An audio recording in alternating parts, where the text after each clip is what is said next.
What are your thoughts on?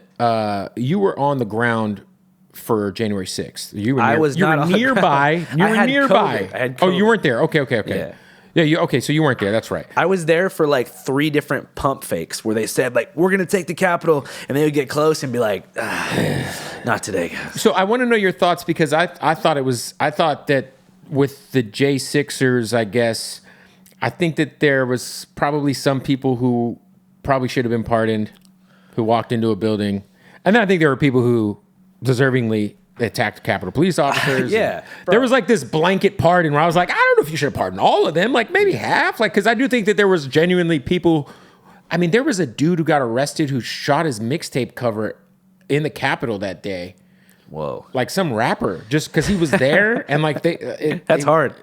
Yeah. Yeah. But I feel like there were people there who just like genuinely like walked in with their phones like, oh, this is crazy. We're in the Capitol. I hate to be that guy, but like, dude, the people who should be in jail for January 6th is like Trump, dog. If you really want to start locking people up for that, it's the people who told these masses that the election was stolen and that they had to take their country back. Yeah, They're and my thing too is responding they to knew. I propaganda. think that Trump knew it wasn't stolen. That's the problem. Oh, it If wasn't. Trump truly believed the election was stolen, then okay. But I don't think he truly believed the election was stolen. I think it's just like Rudy Giuliani, by the way, is a fucking piece of shit. God, Jesus, the most cringiest.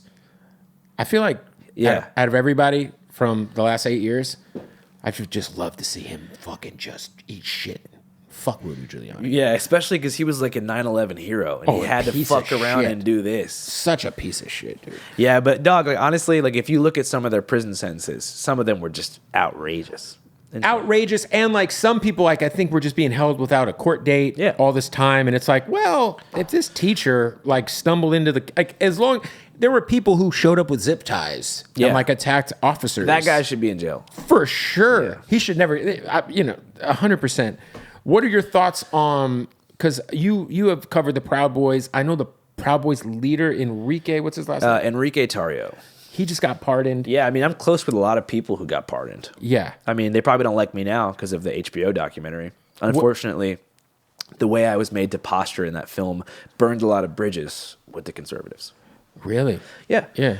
They basically made me, they tried to like posture me into this like misinformation watchdog who was like super blue pilled and just existed to like, disparage Trump and expose white nationalism. I'm obviously like, I will do that if that's what's happening. For sure. With they made me editorialize it so much to where like I'm saying shit at the end on this director's chair monologue that I didn't have a choice in, where I'm saying like Enrique Tarrio couldn't even stomach the fire that he'd fueled. Just like pussy ass shit like that. I wonder, because from what I get, one time we were in Vegas, me and my boys, and we just happened to be there the night Trump had a fucking rally, and I think we were staying at Treasure Island or some shit. We're staying somewhere, and we happened to be staying where the Proud Boys were staying. Yeah. So I'm playing roulette, and I'm like my boy. He's like, hey, I think we're surrounded by Proud Boys. Mm-hmm. Where they were in Fred Perry's. They were wearing like polo shirts. Yeah, golden. The yellow. Gold and black. Yeah, right. Yeah. And I was like, oh shit. But like what? Like I want to say only one of the dudes at the roulette table with us was actually white. Yeah. And would you consider the Proud Boys? I'm not saying that I agree with anything they do because I think they're like more of like a pro masculinity group. But would you consider them a white supremacist group? No. Because that is the. Yeah, no, not at all. They're like a nationalist group, like a nationalist drinking club.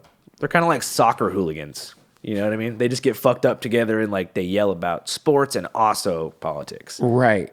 Yeah, because I remember, because one of the guys who started the Proud Boys is one of the founders of Vice. Yeah, Gavin McInnes. I think that he has some white supremacist tendencies. Yeah, because he would dress like fucking. You would just see that motherfucker. Oh, he definitely. He's leaning into that shit. He definitely fucks with Hitler. But I mean, a lot of them, I feel like they support nationalist governments. But there's also been nationalist governments like Pinochet in Chile. He wasn't white, right? But he was still a dictator. There's been plenty of brown fascists. Yeah, I think what people, there's this like what we talked a little bit earlier about like kind of like the intersection of like of Bernie and Trump. Yeah. And like, I guess the quote unquote like America first approach. Yeah. And it's like, it's not necessary. It's not It's not. If Bernie says it is not white supremacy. Yeah. But they align. Even if it's on like 20% of that shit. I mean, some of the Proud Boys are like urbanized, like trendy people. I remember in 2017, I was at a bar in New York City called Mehenata, which was like this gay bar, and all of the gay Proud Boys had their annual meeting there. So I walk up in there, it's all these like trendy gay dudes with like earrings and shit, and they're wearing the Fred Perry yellow and black polos and MAGA hats, talking about, these gay dudes. Talking about how, Trump's going to help the gays out, and because they're like gay people who don't like trans people, so they're just like raging about trans people. So I'm in there, right? I'm kicking it. It was an accident, right? I'm just getting a drink. Like, they don't recognize me, so I'm just chilling. And I go outside, and there's like this black dude chilling out there. I look at him. I'm like, "Are you a gay Proud Boy?" And he was like, "What the fuck? I'm not one of those motherfuckers." And I was like, "Oh, my bad, dog." Yeah, I just thought that's where I was at. Joking around. He's like, "You think I'm part of that white supremacist shit? You think I'm gay too?" I was like, "No, dog, I'm just joking." And he was like, "Fuck you, homie." And like, went back inside.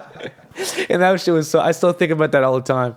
Is there anything are you plotting on trying to maybe cover like any of these pardoned folks to just see what life's like now? Bro, I'm so over. I know you've said that in the documentary. You're over this shit, dude. It's not that interesting. That's the thing. Is like, I'm on this platform talking about Dear Kelly because I worked on it for so long, and I think it has some level of like relevance, and so does January 6th. But I've been like in the January 6th media realm for like 4 years. I want to move on to like actually cool shit. Like, I got this project coming out soon about like different sovereignty movements in the U.S. and also like endangered languages in the U.S. like Cajun French, Gullah Geechee, Navajo language, some like Alaskan, dude, all types of shit. I don't know if you've done it yet because you've done so much, but I think there has to be the story of like the reservations across the country. Yeah, I've done a little bit, but like that was the best thing about living in Arizona because there's the Navajo res. Right, I got super tapped in with the natives. Yeah, shout out to my homie Kenneth. Yeah, shout out to the natives, man, and like it's kind of crazy. Like, there's like a real fucking like if you drive through the res,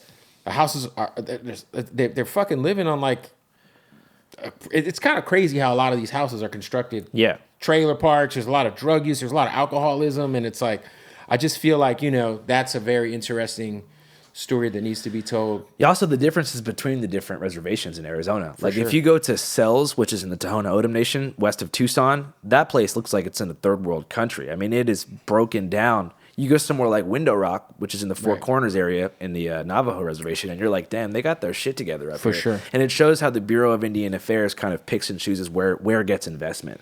And so that was the coolest shit about Arizona. Living there is learning about the different reservations, the cultural differences. And I'm actually producing my first ever like fictional TV show with an all-native cast from Arizona mostly. Dope. It's called Borders. We're still like getting the pilot done, but I play a journalist in it. Fire. And it's sick. It's sort of about the Tohono O'odham reservation on the border. So it has to do with the idea of like multiple borders in one state. There's cartel characters. We got Danny Trejo's son, Gilbert, Sick. on that bitch. We got hella different shit. I'm excited. And so you're producing that to pitch it, essentially? Yeah. I think for a TV show, I'd rather pitch it as opposed to drop it independently. No, but of course. If nobody wants to take it, I'll post it on Channel 5, and the whole cast will be there at the end in a dark room being like, please pick this up. That's not a bad idea, man.